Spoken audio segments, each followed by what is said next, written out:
Vreau să-mi dezvolt pasiunea pentru informatică. Când voi fi mare, îmi doresc să devin programator. Eu îmi doresc să devin IT-ist. Îmi place să codez și poate într-o zi o să am și o firmă de jocuri. Eu cred că proiectul CodeKids este un proiect extraordinar pentru că reușește să transforme pasiunea copiilor de a se juca pe calculator într-o acțiune cu efecte pe termen lung. În urma activităților și parteneriatelor care le-am avut cu școlile din localitate, am constatat că elevii din orașul Ovidiu au nevoie de acces la tehnologie, inovație, programe educaționale, digitale și de modele. Proiectul CodeKids îi motivează pe copiii care sunt prezenți la acest club să lucreze cât mai mult, să-și dezvolte abilitățile în domeniul tehnologiei și unii dintre ei chiar se gândesc să meargă la un liceu de specialitate, să urmeze pașii spre informatică și pot deveni buni programatori. Misiunea proiectului în cei 4 ani de zile a evoluat și s-a schimbat pe parcurs.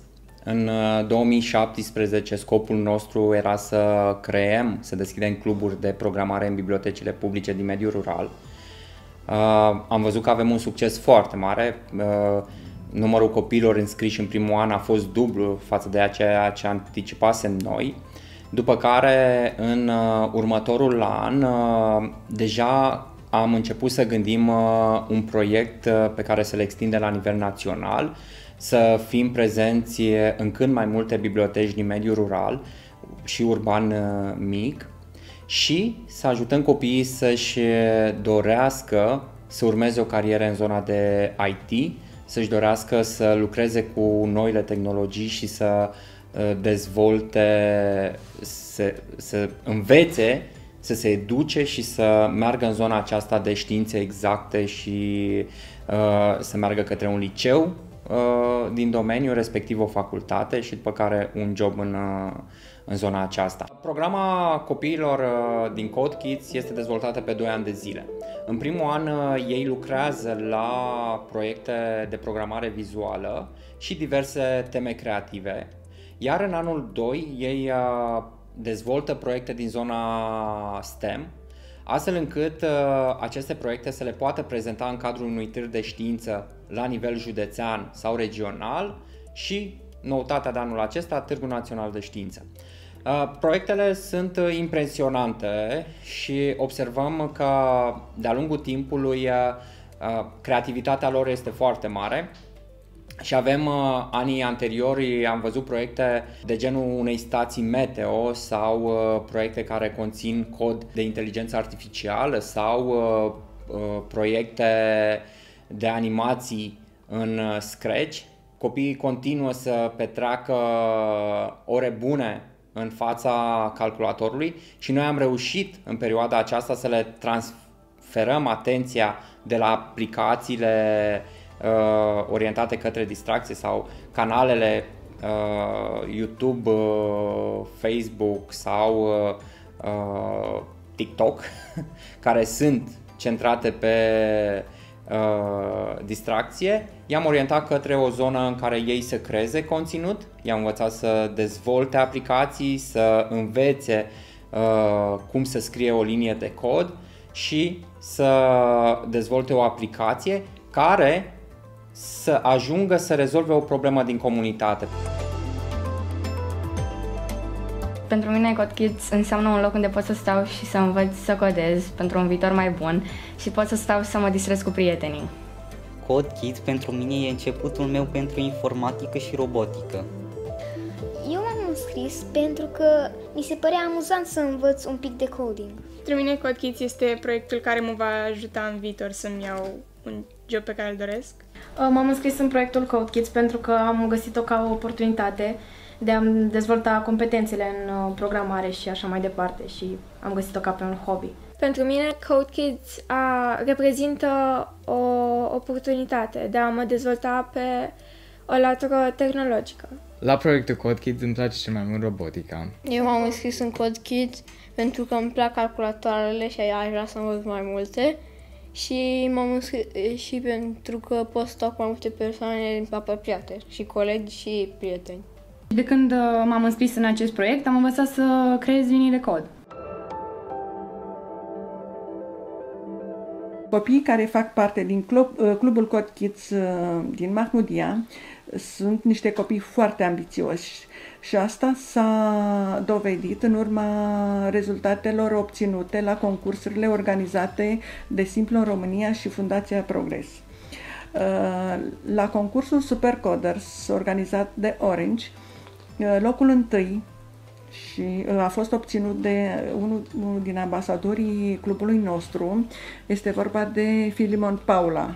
În primii 50 de câștigători s-a clasat o altă fetiță din clubul nostru, care are rolul de ambasador, Luca Buzatu, care împreună cu Paula Filimon au intrat în Academia Super Coders. Copiii din Code Kids, în urma parcurgerii primului an de Code Kids, sunt mai creativi și au dezvoltat stima de sine și sunt capabili să dezvolte aplicații și proiecte pentru comunitate. Sunt elevi care participă la foarte multe activități extrașcolare, sunt elevi de elită ai școlii din localitate, sunt serioși, sunt implicați, se țin de treabă și nu vor abandona cu ușurință. Și le-a plăcut în primul rând să monteze un roboțel solar pe care l-au primit în cadrul unui concurs de la Biblioteca Județeană ca un premiu suplimentar. Au fost foarte încântați, l-au scos afară să și probeze dacă funcționează și mi-am zis că este un lucru bun, încurajator pentru eventualele proiecte care le vom pregăti poate la anul pentru târgurile științifice.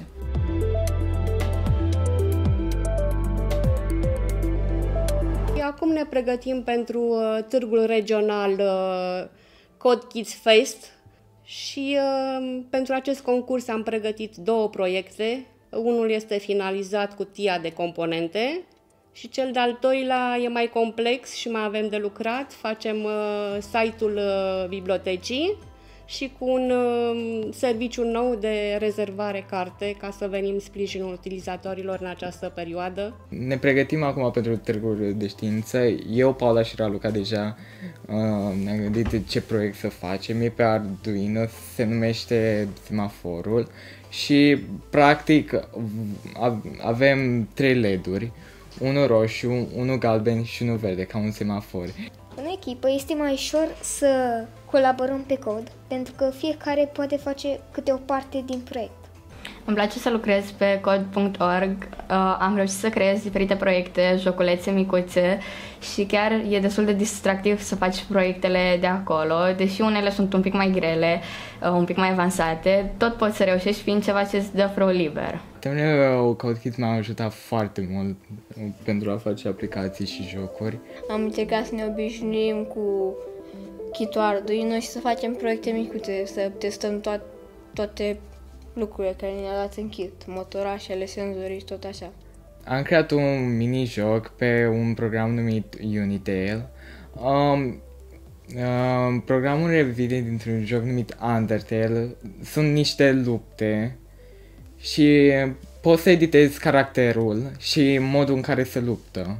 Visul meu e să am o companie care e doar roboți și eu care îi controlez și ei să creeze vaccinuri, medicamente pentru medicină.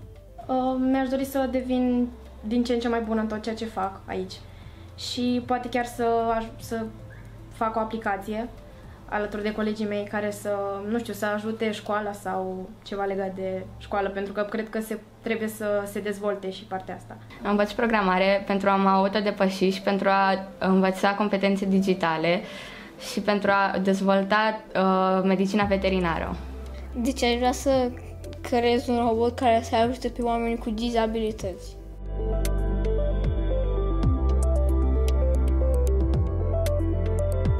Un alt obiectiv pe care ne-l propunem în perioada următoare este acela de a facilita legătura dintre companii, dintre entități care dezvoltă proiecte în zona de tehnologie și programare și cluburile noastre Code Kids.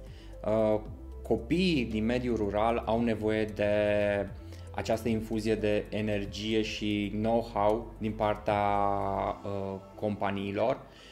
Impactul nostru este unul destul de mare, nu prin faptul că aducem tehnologie în bibliotecile publice.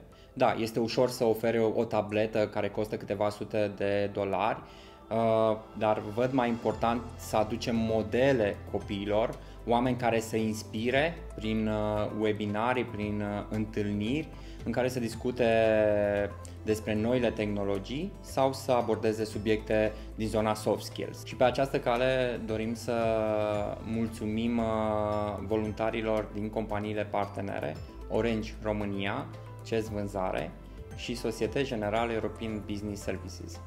Proiectul Code Kids o să mă ajute foarte mult în viitor, deoarece în viitor o să fie atât de mulți roboți încât trebuie să știi efectiv. Ori acum înțelegi bine, ori mai târziu ești forțat.